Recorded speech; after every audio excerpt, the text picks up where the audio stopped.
કાચબો બનીને આખો દરિયો વલોયો હતો અને રતન નીપજ્યું તે અર્પણ કર્યું અને ઝેર નીપજ્યું એ પોતે પી ગયા તોય કીધું નથી કે મેં કર્યું છે અને એનું નામ રાખ્યું હતું રત્નાગર સાગર.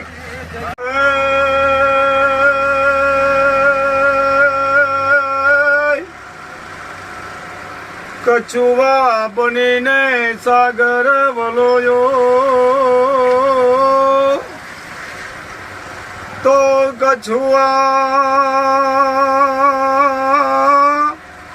કછુઆ બનીને દરિયો વલોયો કછુઆ બનીને દરિયો વલોયો ને ઝેરની ભજું તે પી ગયા પણ રતન નિભજું તે અર્પણ કર્યું. અરે રે એનું નામ રાખ્યું રત્નાગર સાગર.